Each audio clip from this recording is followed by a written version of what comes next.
വിദ്യാഭ്യാസ വകുപ്പ് ഔപചാരികമായി ഒപ്പുവെച്ചതോടുകൂടി കേന്ദ്ര സർക്കാരുമായി മാനവശേഷി മന്ത്രാലയവുമായി ധാരണാപത്രത്തിൽ ഒപ്പുവെച്ചതോടുകൂടി ദേശീയ വിദ്യാഭ്യാസ നയം ദേശീയ വിദ്യാഭ്യാസ നയത്തിൽ കേരളം ശരിയായ ഒരു നിലപാട് ഇപ്പോൾ സ്വീകരിച്ചിരിക്കുന്നുവെന്ന് ജനങ്ങൾക്ക് ബോധ്യമായിരിക്കുകയാണ്. കഴിഞ്ഞ 4 വർഷക്കാലം ദേശീയ വിദ്യാഭ്യാസ നയത്തിൻ്റെ ഭാഗമായിട്ടുള്ള നൂതനമായ പദ്ധതികൾ, പ്രത്യേകിച്ച് നൈപുണ്യ വികസനം, വിദ്യാർത്ഥികൾക്ക് മറ്റ് വിദേശ ഭാഷകളടക്കം പഠിക്കാനുള്ള അവസരങ്ങൾ, പ്രൊഫഷണൽ വിദ്യാഭ്യാസ രംഗത്തും ഉന്നത വിദ്യാഭ്യാസ രംഗത്തും സമൂലമായ ഒട്ടേറെ പരിവർത്തനങ്ങൾ ലക്ഷക്കണക്കിന് വരുന്ന വിദ്യാർത്ഥികൾക്ക് അതിൻ്റെ പ്രയോജനം ലഭിക്കുമായിരുന്ന ഒരു കാര്യമാണ്. 4 വർഷക്കാലം അനാവശ്യമായിട്ടുള്ള വിവാദങ്ങൾ ഉണ്ടാക്കി, തെറ്റായ പ്രചരണങ്ങൾ നടത്തി ഇടതുപക്ഷം ഇവിടെ ദേശീയ വിദ്യാഭ്യാസ നയത്തെ തടസ്സപ്പെടുത്തിയത്. കേരളത്തിലെ വിദ്യാർത്ഥികൾക്ക് മറ്റ് സംസ്ഥാനങ്ങളിലെ വിദ്യാർത്ഥികളോടൊപ്പം ഉന്നതമായിട്ടുള്ള പല മത്സര പരീക്ഷകളിലും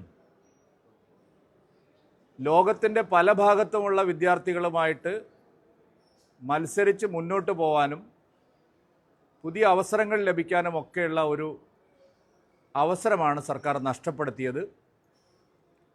ബഹുമാനപ്പെട്ട വിദ്യാഭ്യാസ മന്ത്രി ശ്രീ ശിവൻകുട്ടി ദേശീയ വിദ്യാഭ്യാസ നയത്തിൽ ഒരു അപാകവുമില്ല, ഞാൻ മാറിക്കഴിഞ്ഞിരിക്കുന്നു, NEP-യിൽ എന്താണ് കുഴപ്പം എന്ന് പരസ്യമായി സമ്മതിച്ചതിലൂടെ കഴിഞ്ഞ 4 വർഷം ഇത് തടസ്സപ്പെടുത്തിയതിലുള്ള തെറ്റായ കാര്യം ജനങ്ങളോട് തുറന്നു പറയാനും വിദ്യാഭ്യാസ സമൂഹത്തോട് അത് മാപ്പ് പറയാനും ഈ സർക്കാർ തയ്യാറാവണം, വിദ്യാഭ്യാസ മന്ത്രി തയ്യാറാവണം എന്നുള്ളതാണ് ഒരു കാര്യം സൂചിപ്പിക്കാനുള്ളത്.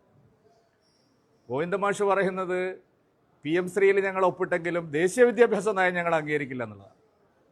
ദേശീയ വിദ്യാഭ്യാസ നയം നടപ്പാവുന്നതിനുള്ള ഏറ്റവും പ്രധാനപ്പെട്ട ഒരു ചവിട്ടുപടിയാണ് PM ശ്രീ പദ്ധതി എന്നുള്ളത് എല്ലാവർക്കും അറിയാം. PM ശ്രീ പദ്ധതി നടപ്പാക്കുന്നു, ഞങ്ങൾ പക്ഷേ കാശ് വാങ്ങിക്കും, കേന്ദ്ര നയങ്ങളൊന്നും ഇവിടെ നടപ്പാക്കില്ല എന്ന് പറയുന്നത് വീണ്ടും ആളുകളെ കബളിപ്പിക്കാനാണ്.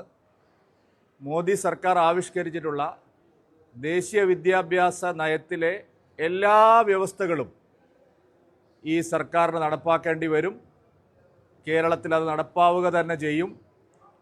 ഇന്ത്യയിലെ ഒട്ടുമിക്ക സംസ്ഥാനങ്ങളും ഇതിനോടകം അത് നടപ്പാക്കിയിട്ടുണ്ട്. ഇവിടെ CPI പിരികേറ്റി UDF നടത്തുന്ന പ്രചാരണങ്ങളൊക്കെ അടിസ്ഥാനരഹിതമാണ്. കാരണം അവരെ സർക്കാരാണ് ആദ്യം ഇതിലെല്ലാം ഒപ്പിട്ടത്. കർണാടക സർക്കാർ, കോൺഗ്രസ് ഭരിക്കുന്ന സർക്കാർ അധികാരത്തിൽ വന്ന് 1 മാസം കഴിയുമ്പോൾ തന്നെ PM ശ്രീ പദ്ധതി പുതുക്കി. നേരത്തെ ഉണ്ടായിരുന്ന രാജസ്ഥാനിലെ കോൺഗ്രസ് സർക്കാർ, തൊട്ടു മുമ്പ് രാജസ്ഥാനിൽ കോൺഗ്രസ് സർക്കാരായിരുന്നു, അവർ ഈ PM ശ്രീ പദ്ധതി നടപ്പാക്കിയിട്ടുണ്ട്. തെലങ്കാനയിലെ കോൺഗ്രസ് സർക്കാർ PM ശ്രീ നടപ്പാക്കിയിട്ടുണ്ട്. കോൺഗ്രസ് ഭരിക്കുന്ന എല്ലാ സംസ്ഥാനങ്ങളും PM ശ്രീ നടപ്പാക്കിയിട്ടുണ്ട്. ദേശീയ വിദ്യാഭ്യാസ നയം തുടരുന്നുണ്ട്. അതുകൊണ്ട് കേരളത്തിൽ കോൺഗ്രസ് ഇപ്പോൾ ഒരു പ്രചരണം നടത്തുന്നത് ഞങ്ങൾ വന്നാൽ എന്തോ അത്ഭുതം സംഭവിക്കുന്നു, അവർ വന്നാൽ ഇത് നടപ്പാക്കേണ്ടി വരും. കാരണം നമ്മുടെ രാജ്യത്ത് കേരളം ഒരു പ്രത്യേക രാജ്യമാണെന്ന് ആരെങ്കിലും ചിന്തിക്കുന്നുണ്ടെങ്കിൽ അത് ശരിയല്ല എന്നുകൂടി ഇപ്പോൾ ഇത് തെളിഞ്ഞിരിക്കുകയാണ്. കേരളം ഈ രാജ്യത്തിൻ്റെ ഭാഗം തന്നെയാണ്. ഇത് കേരളമാണ്, ഞങ്ങളിതൊന്നും നടപ്പാക്കില്ല, ശരിയായ സമീപനമല്ല. ഇത് നടപ്പാക്കേണ്ടി വരും. ശിവൻകുട്ടിക്ക് അത് നേരത്തെ മനസ്സിലായി, പിണറായി വിജയൻ ഇപ്പോൾ മനസ്സിലായി എന്ന് വിചാരിക്കുന്നു. ഇത് ഒരു കാരണവശാലും തടസ്സപ്പെടുത്താൻ സാധിക്കില്ല. വളരെ മൗലികമായ മറ്റൊരു ചോദ്യം ആൾക്കാർ ചോദിക്കുന്നത് കരിക്കുലം പരിഷ്കരണത്തിൽ തങ്ങൾക്ക് ഇടപെടാൻ കഴിയുമെന്നുള്ളതാണ്. അതും ഇടപെടാൻ സാധിക്കും. വിദ്യാഭ്യാസം കൺകറന്റ് ലിസ്റ്റിലുള്ളതാണ്. കേന്ദ്രത്തിനും ഇടപെടാം, സംസ്ഥാനത്തിനും ഇടപെടാം. സംസ്ഥാനം ചില കാര്യങ്ങൾ ഇടപെടും, പക്ഷേ കേന്ദ്രവും ചില കാര്യങ്ങൾ ഇടപെടും. അതുകൊണ്ട് കരിക്കുലം പരിഷ്കരണം ഉൾപ്പെടെയുള്ള പല കാര്യങ്ങളിലും കേന്ദ്രത്തിന് അവകാശങ്ങളുണ്ട്, സംസ്ഥാനത്തിനും അവകാശങ്ങളുണ്ട്. അതിനിടയിലൊന്നും ഒരു തരത്തിലും ഒരു കോൺട്രഡിക്ഷൻ ഉണ്ടാവാൻ പോകുന്നില്ല. കേന്ദ്ര സർക്കാർ ദേശീയ വിദ്യാഭ്യാസ നയത്തിലൂടെ എന്തെല്ലാം കാര്യങ്ങളാണ് നടപ്പാക്കാൻ ആഗ്രഹിച്ചത്, തീരുമാനിച്ചത്, ആ കാര്യങ്ങളെല്ലാം കേരളത്തിൽ നടപ്പാവും. ഇത് വളരെ വലിയൊരു ആശയപരമായ വ്യതിയാനമാണ്, നയപരമായ ഒരു വ്യതിയാനമാണ്. ഇടതുപക്ഷം കാലാകാലങ്ങളായി ഈ രാജ്യത്ത് നടത്തിക്കൊണ്ടിരിക്കുന്ന വിനാശകരമായ പ്രചരണങ്ങൾക്കുള്ള മറുപടിയാണ് കേരള ഗവൺമെൻറ് കൊടുത്തിരിക്കുന്നത്. തെറ്റായ പ്രചരണങ്ങൾക്കുള്ള മറുപടിയാണ് കൊടുത്തിരിക്കുന്നത്. അശാസ്ത്രീയമായ കാര്യങ്ങൾ കുട്ടികളെ പഠിപ്പിക്കുന്നു, കുട്ടികളെ ഗോമൂത്രം കുടിപ്പിക്കുന്നു എന്നൊക്കെയുള്ള കള്ളപ്രചരണം ആവർത്തിച്ച് നടത്തിയവർക്ക് ഇപ്പോൾ കാര്യങ്ങൾ ബോധ്യമായി എന്ന് പറയുമ്പോൾ അവരത് തുറന്നു പറയാൻ തയ്യാറാവണം. ഞാൻ പറയട്ടെ. ഇനിയുണ്ട്. കേന്ദ്രം നടപ്പാക്കിയ എല്ലാ പദ്ധതികളും ഇവിടെ നടപ്പായിട്ടുണ്ട് കേരളത്തിൽ. നമ്മളിപ്പോൾ പല കാര്യങ്ങളും പുറകിലേക്ക് നോക്കാത്തത് കൊണ്ടാണ്. ആയുഷ്മാൻ ആരോഗ്യ മന്ദിർ നടപ്പാക്കണമെന്ന് കേന്ദ്രം പറഞ്ഞു. അന്ന് നമ്മുടെ വീണ ജോർജ് പറഞ്ഞത് അത് കയ്യിലങ്ങ് വെച്ചാൽ മതി എന്നാണ്, അതങ്ങ് കയ്യിൽ വെച്ചാൽ മതി എന്നാണ്. അപ്പം ഞാൻ നോക്കുമ്പോൾ എല്ലാ ചുമരിലും ആയുഷ്മാൻ ആരോഗ്യ മന്ദിർ എന്നുണ്ട്. ഇവിടെ പൗരത്വ രജിസ്റ്റർ നടപ്പാക്കില്ലെന്ന് പറഞ്ഞു, നടപ്പായി. നമുക്കറിയാത്തതുകൊണ്ടാണ്. അന്യരാജ്യങ്ങളിലുള്ള പൗരന്മാർ ഇവിടെ അനധികൃതമായി താമസിക്കുന്നുണ്ടെങ്കിൽ അവരെ പിടിച്ചിടാൻ ഈ പിണറായി വിജയൻ സർക്കാർ പ്രത്യേക കേന്ദ്രങ്ങൾ തുറന്നിരിക്കുകയാണ്. കൊല്ലം ജില്ലയിൽ ഈ അടുത്ത കാലത്തായി കേന്ദ്ര സഹായത്തോടു കൂടി വലിയൊരു ഒരു ആളുകളെ പിടിച്ചിടാനുള്ള സ്ഥലം വെച്ചിരിക്കുക. പൗരത്വ രജിസ്റ്റർ എന്ന് പറഞ്ഞാൽ അതാണ്. ഈ രാജ്യത്തിനല്ലാത്ത ആൾക്കാർ അനധികൃതമായിട്ട് ഇവിടെ കടന്നുകൂടി താമസിക്കുന്നുണ്ടെങ്കിൽ അവരെ കസ്റ്റഡിയിലെടുത്ത് തിരിച്ചയക്കാനാണ് പൗരത്വ രജിസ്റ്റർ നടപ്പാക്കുന്നത്. അപ്പോൾ പൗരത്വ രജിസ്റ്റർ ഇവിടെ നടപ്പായിട്ടുണ്ട്. കേന്ദ്ര സർക്കാർ പറഞ്ഞ എല്ലാ കാര്യങ്ങളും ഇവിടെ നടപ്പാക്കുന്നുണ്ട്. ഇനി ഒന്നുകൂടി ഞാൻ പറയാം, SIRഉം ഇവിടെ നടപ്പാവും. നിങ്ങൾക്കൊരു സംശയവും വേണ്ട. നിങ്ങൾ മാധ്യമങ്ങൾ ഉൾപ്പെടെയുള്ള ആളുകൾ, ഈ മാർക്സിസ്റ്റുകാരും കോൺഗ്രസ്സുകാരും പറയുന്നുണ്ട് ഇതൊന്നും ഇവിടെ നടപ്പാവില്ല, ഇത് കേരളമാണെന്ന് പറയുന്നുണ്ടല്ലോ. ഒന്നും നടക്കില്ല, ഇതെല്ലാം ഇവിടെ നടപ്പാവും.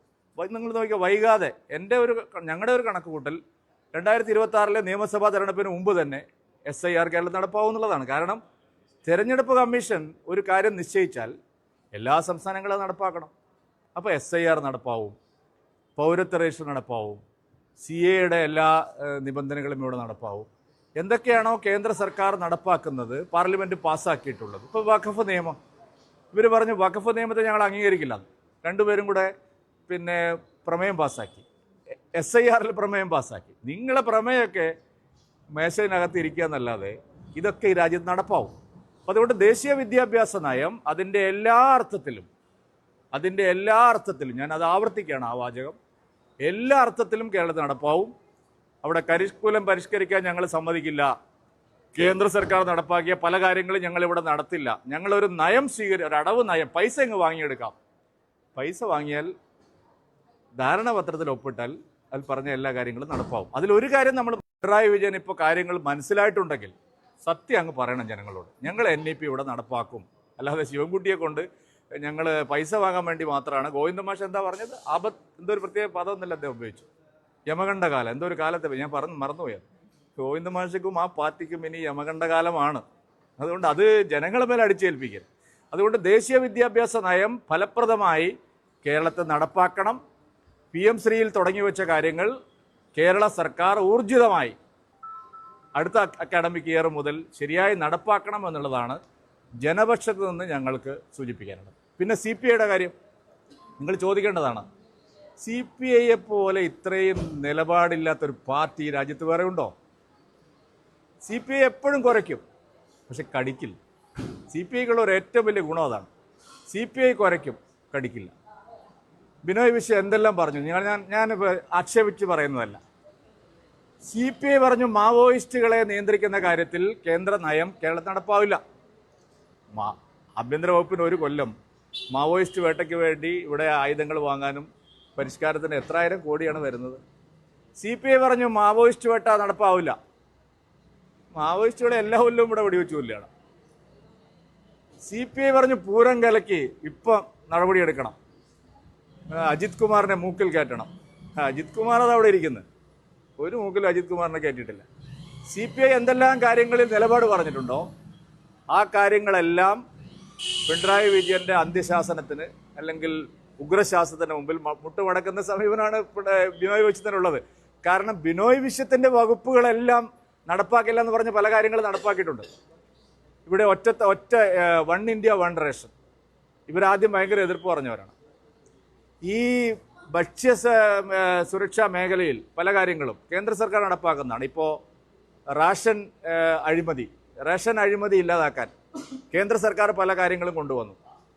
വളരെ സമഗ്രമായിട്ടുള്ള മാപ്പിംഗ് കൊണ്ടുവന്നു. റേഷൻ കാർഡുകൾ പരിഷ്കരിച്ചു. 1 കിലോ അരി പോലും പാഴായി പോകരുത്, ഒരു ലിറ്റർ മണ്ണെണ്ണ പോലും പാഴായി പോകരുത്, ഗോതമ്പ് പോലും പാഴായി പോകരുത്, അതിലെ ലീക്ക് തടയണം. എല്ലാം കേന്ദ്ര നടപടികളാണ്, പദ്ധതികളാണ്. നിങ്ങൾ ആദ്യം ഈ GR അനിൽ കുറേ ബഹളം വെച്ചു. ഞാനിത് വെറുതെ പറയുന്നതല്ല, മാധ്യമങ്ങൾക്ക് എല്ലാം അറിയുള്ളൂ. CPIയുടെ വകുപ്പ് എല്ലാം അക്ഷരം പ്രതി അണപായി തീർത്ത് കാശും വാങ്ങി പദ്ധതികളെല്ലാം നടപ്പാക്കി. വിദ്യാഭ്യാസ വകുപ്പിൽ കാശും അതുപോലെ പദ്ധതിയും നടപ്പാക്കണ്ട എന്ന് ഇവർ പറയുമ്പോൾ ഏത് പദ്ധതിയാണ് കേരളത്തിൽ നടപ്പാവുന്നത്? സംസ്ഥാനത്തിന് എന്ത് പദ്ധതിയാണ് ഇവിടെ ഉള്ളത്? അതും നിങ്ങൾ പറയണമല്ലോ. നിങ്ങൾക്ക് എന്തെങ്കിലും ഒരു ബദൽ പദ്ധതി ഉണ്ട്. എന്ത് പദ്ധതിയാണ് ഉള്ളത്? ഉച്ചക്കഞ്ഞി കൊടുക്കാൻ കാശില്ല. അത് ഞാൻ പറയുന്ന രാഷ്ട്രീയ ആരോപണമല്ല. രക്ഷിതാക്കളും അധ്യാപകരും കുടുങ്ങിയിരിക്കുകയാണ്. PTA ഓടി ഒളിക്കുകയാണ്. പ്രധാന അധ്യാപകർ ഞങ്ങൾക്ക് ഈ തസ്തിക വേണ്ടെന്ന് പറയുകയാണ്. കാരണം കുട്ടികൾക്ക് ഉച്ചക്കഞ്ഞി കൊടുക്കണമെങ്കിൽ ഇയാൾ എഴുതി കൊടുത്ത് ഒരു ആഴ്ചയിൽ ഒരു ബിരിയാണി കൊടുക്കണം. എവിടുന്ന് കൊടുക്കാൻ? അരിയും പയറും കൊടുക്കാനില്ല, ഉള്ളത് കേന്ദ്രം കൊടുക്കുന്നതാണ്.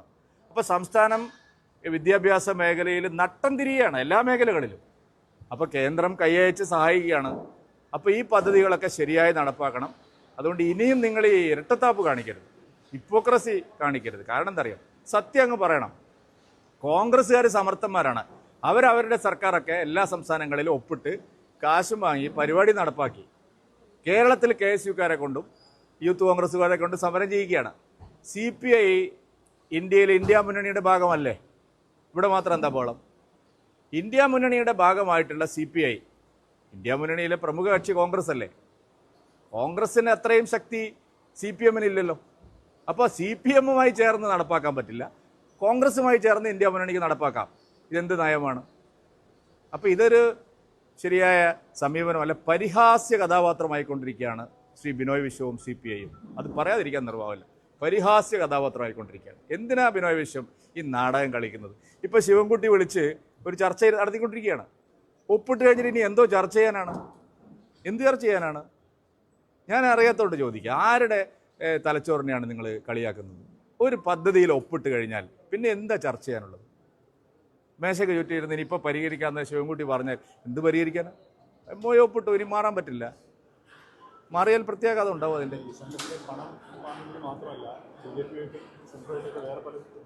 അതെനിക്കറിയില്ല. PM-ശ്രീയിൽ വല്ല ഡീലുണ്ടെന്ന് എനിക്കറിഞ്ഞൂടാ. മുഖ്യമന്ത്രി പറയട്ടെ എന്താ ഡീൽ. PM-ശ്രീ പദ്ധതിയിൽ നടപ്പാക്കുന്നതിൽ എന്താ ഡീൽ പറഞ്ഞോട്ടെ. ഇല്ലേ നിങ്ങൾക്ക് അറിയുന്നത് പറയും, കോൺഗ്രസിന് അറിയുന്നത് പറയും.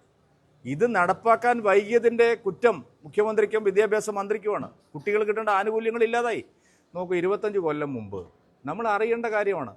25 കൊല്ലം മുമ്പ് വിദേശ സർവകലാശാലകളുടെ ഓഫ് ക്യാമ്പസ് കേരളത്തിൽ വേണമെന്ന് പറഞ്ഞുകൊണ്ടാണ് TP ശ്രീനിവാസനെ അടിച്ച് നിലത്തിട്ടത്. ഇപ്പോൾ ഈ സർക്കാർ വിദേശ സർവകലാശാലകളുടെ ഓഫ് ക്യാമ്പസുകൾ വേണമെന്ന് പറയുന്നില്ലേ? അപ്പോൾ 25 കൊല്ലം നമ്മളെ കുട്ടികൾ വിസ എടുത്ത് പണം ചെലവഴിച്ച് കോടിക്കണക്കിന് രൂപ, ലക്ഷക്കണക്കിന് രൂപ ചെലവഴിച്ച് നമ്മളെ കുട്ടികൾ വിദേശത്ത് പോയി പഠിക്കുന്നു. ഇപ്പോൾ ഇവിടെ അവർക്ക് ക്യാമ്പസ് വരുന്നു. അതിപ്പോൾ വലിയൊരു അനീതിയാണ്. ചരിത്രത്തോട് ചെയ്യുന്ന, പുതിയ തലമുറയോട് ചെയ്യുന്ന വലിയൊരു അനീതിയാണ് ഈ കാര്യം. മുഖ്യമന്ത്രി ഡൽഹിയിൽ പോകുന്നതിന് ഞാൻ എന്ത് ചെയ്യാനാണ്?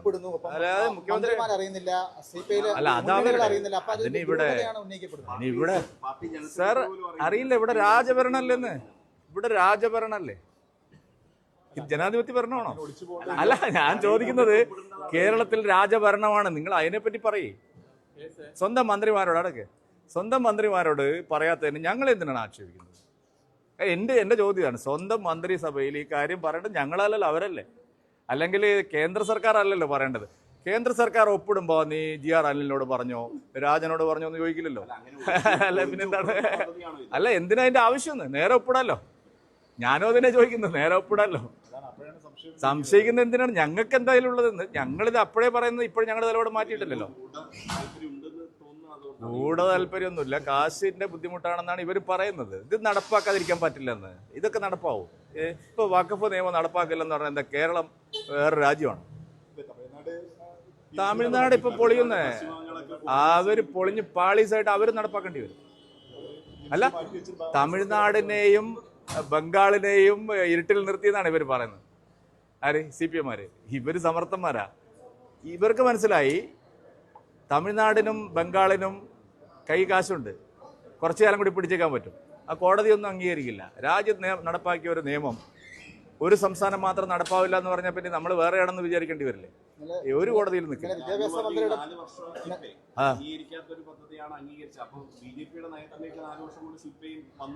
അല്ലെങ്കിൽ അങ്ങനെ തന്നെയല്ലേ പണ്ട് മുതലേ. ഇവരാദ്യം ഇവരെ കുറെ കാര്യങ്ങൾ പറയും, അപ്പം ഞങ്ങൾ ശരിയായ നിലപാട് പറയും. കുറച്ച് കഴിഞ്ഞപ്പോൾ ഇവരെ പാർട്ടി കോൺഗ്രസ് കൂടിയിട്ട് അതായിരുന്നു ശരിയെന്ന് പറയും. കുറച്ച് സമയം എടുക്കും. ട്യൂബ് ലൈറ്റ് പോലെയാണ് CPM, പെട്ടെന്ന് കത്തൂല. 4 കൊല്ലം എടുക്കും.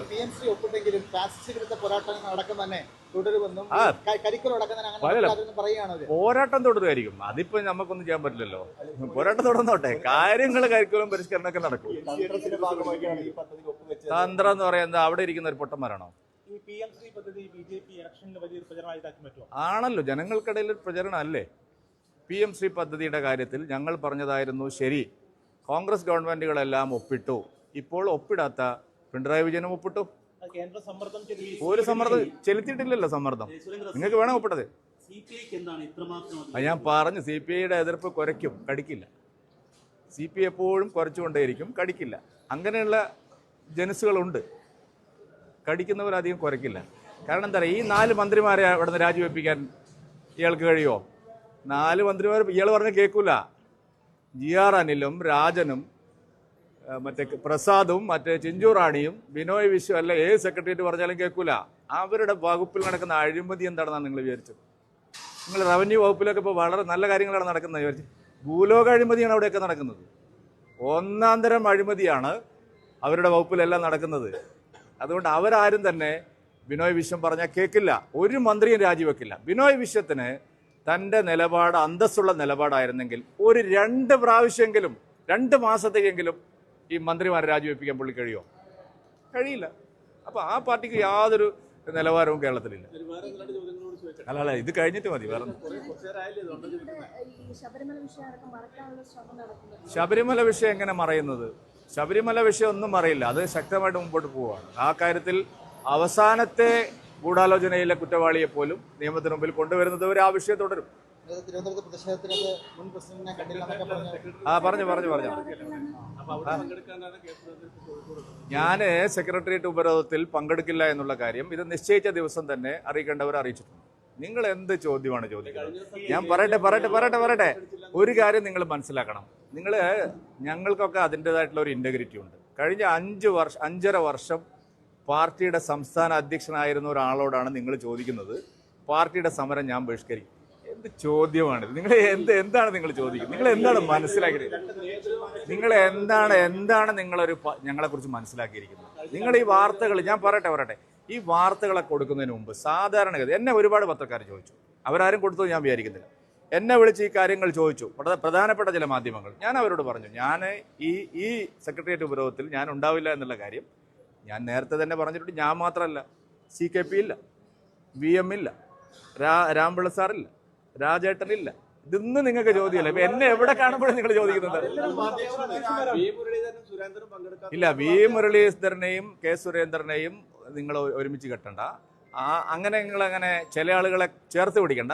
V മുരളീധരനും രാജീവ് ചന്ദ്രശേഖരും K സുരേന്ദ്രനും കൃഷ്ണദാസും കുമ്മനും ഒക്കെ അങ്ങനെ ചേർത്ത് ചോദിക്കുക. അല്ലാതെ ഞാനും V മുരളീധരനും മാത്രം അതൊന്നുമില്ല. ഞങ്ങൾ ഈ കാര്യത്തിൽ നേതൃയോഗം അല്ല ഇന്നലെ നടന്നത് ജില്ലാ പ്രസിഡന്റുമാരുടെയും പ്രഭാരിമാരുടെയും ഒരു അവലോകന യോഗമാണ്. ആ യോഗത്തിൽ മുൻ പ്രസിഡന്റുമാർ പങ്കെടുക്കേണ്ടതില്ല. നിങ്ങൾ വെറുതെ ഈ വാർത്ത കൊടുത്തു കഴിഞ്ഞാൽ ഇല്ല. ഞാൻ പറഞ്ഞല്ല, BJP CPM പോലെയോ കോൺഗ്രസ് പോലെയോ അല്ല. ഞങ്ങൾക്ക് അഭിപ്രായങ്ങളുണ്ടെങ്കിൽ ഞങ്ങളത് പറയേണ്ട സ്ഥലത്ത് പറയും. അല്ലാതെ യോഗം ബഹിഷ്കരിക്കുക എന്നിട്ട് മാധ്യമങ്ങളിൽ അത് പറയുക, അത് ഞങ്ങൾക്കില്ല. കഴിഞ്ഞ 5 കൊല്ലം നിങ്ങൾ എന്നെ ശരിയായ നിലയിൽ സഹായിച്ചു. ഇപ്പോൾ നിങ്ങൾ കാണിക്കുന്ന സ്നേഹത്തിന് ഞാൻ പ്രത്യേകം നന്ദി കുട്ടൻ നായരോട് പ്രത്യേകിച്ചും ഞാൻ അറിയിക്കുകയാണ്. ശരി. അല്ലല്ല, സഹായങ്ങൾക്ക് വലിയ നന്ദിയുണ്ട്, എപ്പോഴും ഓർമ്മിക്കണം. ശരി, നമുക്ക് വെറുതെ ഗൗരവമായ വിഷയങ്ങൾ ചർച്ച ചെയ്യുമ്പോൾ LDF കൺവീനർ പറഞ്ഞിട്ടുണ്ട്, ഇപ്പോൾ CPI ഉന്നയിക്കുന്ന ആവശ്യങ്ങൾ ന്യായമാണ്, അതുകൊണ്ട് LDF ഈ PM3 കരാറിന്റെ വ്യവസ്ഥകൾ പരിശോധിക്കും. അതിന് LDF കൺവീനർക്ക് അവിടെ വല്ല അധികാരമുണ്ടോ? എൻ്റെ അടുത്ത സുഹൃത്തും വളരെ വേണ്ടപ്പെട്ട ആളാണ് TP രാമകൃഷ്ണൻ, നല്ല മനുഷ്യനാണ്. അയാൾ ആരെങ്കിലും മൈൻഡ് ചെയ്യുന്നുണ്ടോ? LDF കൺവീനർ ഇത് ഏഷ്യാനെറ്റിലൂടെയും മനോരമയിലൂടെയും നിങ്ങൾ റിപ്പോർട്ടറിലൂടെയും അറിഞ്ഞതാണ്. LDF കൺവീനർ പോയിട്ട് പറയട്ടെ, CPM സംസ്ഥാന സെക്രട്ടറി അറിഞ്ഞിട്ടില്ല. ഇനി അതൊക്കെ നിങ്ങൾ ഇവിടെ MA ബേബി അറിഞ്ഞിട്ടുണ്ടോ? പിന്നെ എന്തിനാണ് നിങ്ങൾ എന്നെ കൊണ്ട് ഈ പരിഹസിപ്പിക്കാൻ വേണ്ടി മാത്രം നിങ്ങൾ ചോദിക്കണം? CPM ഇതാരും അറിഞ്ഞിട്ടില്ല. എവിടെ അല്ല, അപ്പൊ ഈ വ്യവസ്ഥ പഠിക്കാതെയാണോ ഇത്രയും കാലം സമരം ചെയ്ത്? ഇന്നലെ ഞാൻ പറയട്ടെ, ശിവൻകുട്ടി ഇന്നലെ എല്ലാം എടുത്തിട്ട് കൊടുത്തു, എന്താ കുഴപ്പമെന്ന് ചോദിച്ചു. അപ്പൊ ഇതുവരെ വായിച്ചു നോക്കാതെയല്ലേ ഇത്രയും കാലം സമരം ചെയ്ത്? അതുകൊണ്ട് LDF പൊളിഞ്ഞ് പാപ്പരായില്ലേ? ആശയ പാപ്പരത്വത്തിന്റെ ആ ഉത്തുംഗ ശൃംഗത്തിലാണ് ഇപ്പൊ നിൽക്കുന്നത്. പൊളിഞ്ഞ് പാപ്പര. പിണറായി വിജയനും ശിവൻകുട്ടി അല്ലാതെ വേറെ ആരും അറിയും? വേറെ ആരും അറിയില്ല. MA ബേബി അറിയില്ല. പാവം പുള്ളിക്ക് എന്താ പ്രശ്നം? CPMന്റെ അഖിലേന്ത്യാ പാർട്ടി നടക്കണമെങ്കിൽ ഇവിടെ പിണറായി വിജയന്റെ സഹായം വേണം. നിങ്ങൾക്ക് അറിയുന്നല്ലേ? അതുകൊണ്ട് അതൊന്നും പറയണ്ട. അതെല്ലാം ഇവിടെ രാജഭരണമാണ് എന്നുള്ള അഭിപ്രായം തന്നെയാണ് എനിക്കുള്ളത്. അല്ലെങ്കിൽ എപ്പോഴാണ് നോക്കൂത്തിയല്ലാത്തത്? കഴിഞ്ഞ ആഴ്ച MA ബേബി ഒരു ചോദ്യത്തിന് ഉത്തരം പറഞ്ഞു. 5 മിനിറ്റിൽ തിരുത്തി പറയേണ്ടി വന്നു. ഉഗ്രശാസനം വന്നു. ഇവിടെ ജനാധിപത്യ ഭരണമല്ല, ഇവിടെ രാജഭരണമാണ്. അത് നമ്മൾ മറക്കരുത്. നമ്മൾക്ക് എന്താ, നിങ്ങളുടെ കരാറല്ല ദീപക്, ഇത് രാജ്യത്തിന്റെ കരാറാണ്. അല്ല ഞങ്ങൾക്ക് എന്ത് കരാറ്? ഞങ്ങളെ പാർട്ടിക്കാർ നടത്തുന്ന കരാറാണോ? ദേശീയ വിദ്യാഭ്യാസ നയം നടപ്പാവുമല്ലോ. നിങ്ങൾ VD സാവർക്കർ രാജ്യദ്രോഹി എന്ന് പറയുന്നു, ശരിയല്ല. എത്രയോ പതിറ്റാണ്ടുകൾ ആൻഡമാനിൽ തടവിൽ കഴിഞ്ഞ VD സാവർക്കറെ നിങ്ങളില്ലാത്ത കാര്യങ്ങൾ പറഞ്ഞ് ദ്രോഹിക്കുന്നു. ഞങ്ങൾ പഠിപ്പിക്കും. ഇനി ഒന്നുകൂടി ഞാൻ പറയാം, ഡോക്ടർ ഹെഡ്ഗേവാർ, പണ്ഡിറ്റ് ദീൻദയാൽ ഉപാധ്യായ, അവരൊക്കെ പാഠ്യപദ്ധതിയുടെ ഭാഗമാവുന്നു. കോൺഗ്രസ് തമസ്കരിച്ച എല്ലാ ചരിത്രവും ശരിയായ നിലയിൽ കുട്ടികളെ പഠിപ്പിക്കണം. നിങ്ങളെന്ത് വിചാരിച്ച് ഈ നെഹ്റുവിൻ്റെയും ഈ പിന്നെ ഇന്ദിരാഗാന്ധിയുടെയും മാത്രം ചരിത്രം പഠിച്ചാൽ മതി എന്നാണോ? കാര്യങ്ങളെല്ലാം ശരിയായ നിലയിൽ പഠിക്കണം. അതിനുള്ള സംവിധാനങ്ങളുണ്ടാവും. ഇഷ്ടമല്ലാത്തതിൽ പഠിക്കണ്ട, വളച്ചൊടിക്കില്ല. ശരിയായ ചരിത്രം കുട്ടികളെ പഠിപ്പിക്കണം. അത് ന്യായമായിട്ടുള്ള കാര്യമാണ്. അതിനല്ലേ ഞങ്ങൾക്ക് ഇത്രയും മാൻഡേറ്റ് തന്നിരിക്കുന്നത്. ഞങ്ങൾ താഴെ ഇറക്കിക്കോളൂ, ദേശീയ വിദ്യാഭ്യാസ നയം മാറ്റിക്കോളൂ. നിങ്ങൾ ആലോചിക്കണേ, എത്ര വിദ്യാഭ്യാസ കമ്മീഷനുകൾ വന്നു. ഈ കരാർ ഒപ്പിട്ടതിനെ നിങ്ങൾ സ്വാഗതം ചെയ്യാതെ അതിനെ പോലും നിങ്ങൾ പരിഹസിച്ചു. ഇല്ല, പരിഹസിച്ചില്ല. അത് ദീപക് വൈകി വന്നോണ്ടാ ഞാൻ എന്തെങ്കിലും പരിഹസിച്ചു? ഞാൻ പറഞ്ഞ ഒറ്റ പോയിന്റേ ഉള്ളൂ, 4 കൊല്ലം ഇത് തടഞ്ഞു വെച്ചത് തെറ്റായിപ്പോയി എന്നും ജനങ്ങളോട് മാപ്പ് പറയണമെന്ന് ഞാൻ പറഞ്ഞിട്ടുണ്ട്. ഞാൻ പരിഹസിച്ചില്ല. നിങ്ങളുടെ ചോദ്യങ്ങൾക്കാണ് ഞാൻ ഉത്തരം പറഞ്ഞത്. TP രാമകൃഷ്ണൻ എന്താ അങ്ങനെ പറഞ്ഞത്, പിന്നെ യമകണ്ഠ കാലമാണെന്ന് ഗോവിന്ദ മാഷ് പറഞ്ഞു, അതൊക്കെ നിങ്ങൾ പറഞ്ഞാൽ ഞാൻ പറഞ്ഞത്. എനിക്കതിലൊന്നും ഒരു അഭിപ്രായമില്ല. നിങ്ങൾ എന്തുവേണേ ആയിക്കോളൂ. ശരി, താങ്ക് യു.